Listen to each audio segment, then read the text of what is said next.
You don't die in one day. You die slowly. Till Udhana exists, there are tantric processes with which you could revive the body.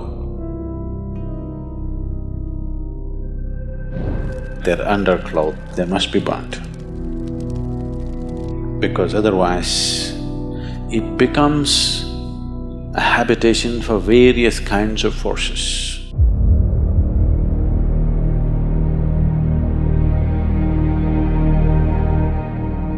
Namaskaram, Sadhguru. After my father died, I still have several of his clothes, but I know in some traditions you're not supposed to keep the clothes of the deceased. How should this be handled? When you were born, what's your birthday, Chin? 1st of August? Oh, close up. You were not born in one day, though you have a fixed birthday. It took 9.5 months for you to be born, isn't it? Similarly, when you die, you don't die in one day. You die slowly. If somebody is medically declared dead, he still doesn't die fully. I think we've spoken about this. The 5 pranas, they start withdrawing slowly, step by step.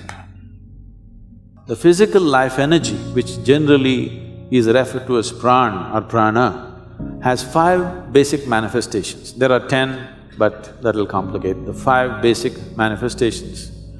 These are called samana, prana, udhana, apana and vyana.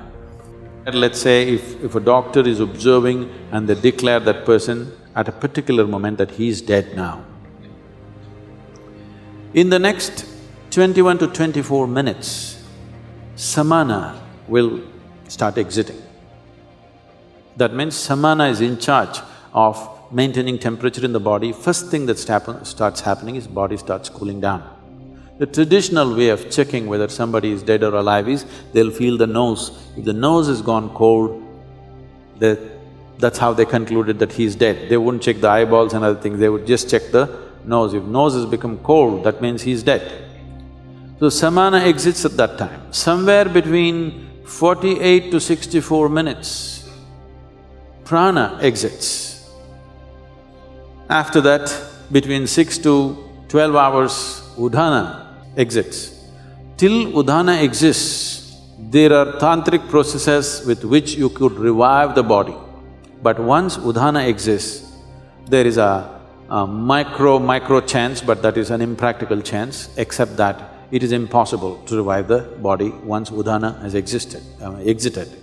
The next thing is apana, somewhere between 8 to 18 hours, this exits. The vyana, which is the preservative nature of prana, will start exiting from beyond that. It can continue to exit up to 11 to 14 days if it's a normal death. It happened one day, Shankaran Pillai was rummaging through the closet, and after some time, wife came and asked, "What are you doing?" He said, "No, nothing. I'm not doing anything, nothing." The wife said, "What are you saying, nothing, nothing?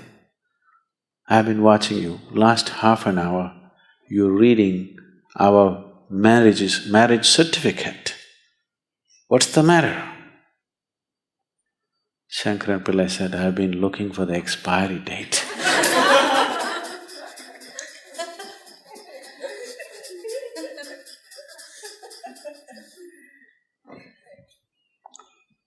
So though there may be an expiry date for one's death, one does not die in a day.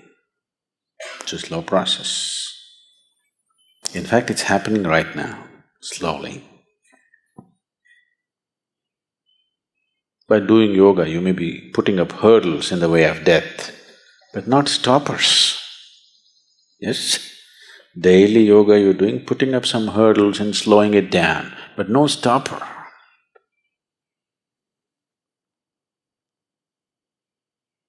So, today you know that from your old clothing, we can take your DNA. After you're gone, after 100 years later, we can clone you. Yes? Yes or no? You know? So who you are, at least the physicality of who you are, can be picked up from your clothes and we can remake you. At least someone who looks just like you. We can create the body. So you are still there all over the place. The yogis, when they die, they'll set fire to the hut in which they are living by themselves. There is a way to do it. Let me not tell you because I don't want you to set fire to the cottages here.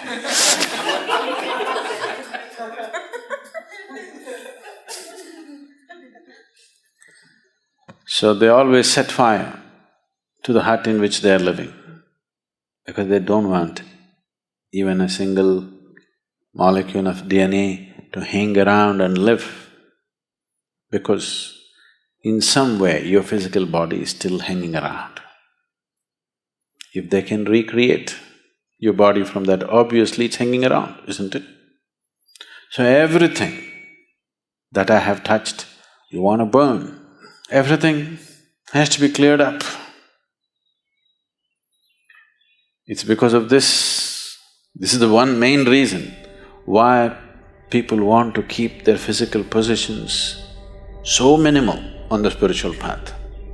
If you enter a sannyasi's room, you will see there'll be 3 pairs of clothes neatly folded and kept, just this thing to drink water, 1 plate to eat food, and just 1 single sheet to sleep upon, and that's it. No one extra item, because he does not want to touch too many things in the world. He wants to keep it to at most minimal, because he knows if he spreads his body all over the place, gathering it and going will be very difficult. That is why he does not form any physical relationships of any kind, because he understands if he leaves his body all over, when the time to gather comes, it's going to be extremely difficult. People who are off your body are unwilling to come with you when you want to go. They won't come. They'll all say, I love you, but they won't come.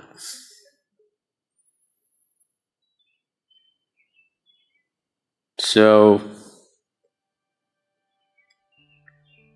when someone dies, depending upon who he is, accordingly these things must be handled.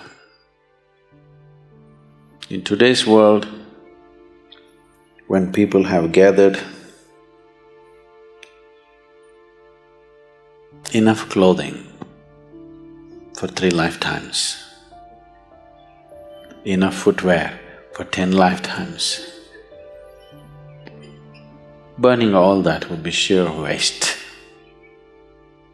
And anyway, their way of existence and the way they exit is such, invariably they have to find root in this earth once again. No point burning all that. At least those things which are very closely, intimately involved with the body, like their underclothes and other things, must be burnt. They must be burnt. Because otherwise, that being will not go easy.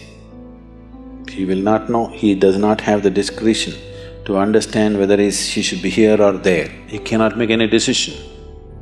There's no decision-making capability because there's no discretion.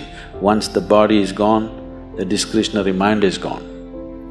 So there is no decision, only by tendency. There are too many things here which belong to the body, it just hangs around, particularly in the first few days. So, in one's home, if there are lots of used clothes, which is a problem with the Western world again, because of the type of clothing and the structure of the society, the things are such, you may be wearing a jacket for 6 months and it may not be washed. Yes? You use it and you hang it there. Because it's a cold country and maybe you don't sweat so much, use it and put it there. Such a thing is not possible in India. If you use something, it has to be washed now. The nature of the clothing, the atmosphere and the social structures are such, but that is changing again there also because most people are wearing clothes made in China, not anymore made in India. So, the type of clothing they are using, naturally they use it and hang it, they don't use it and wash it. All these things were taken care of, every aspect was handled, but we are losing it in a big way. Because these clothes are repeatedly used and hung there, you can actually experiment. Well, today the dogs are there. If you bring a police dog, if you put 1,000 jackets here and ask him to point out which is Jim's jacket, he will just go and point out. Yes? Not God, just a dog.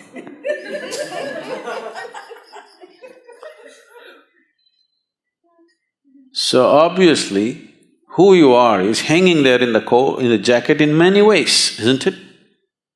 That even a dog can see it. So, once it is like this, when a person has departed and his body is still hanging around in many forms, it becomes a habitation for various kinds of forces.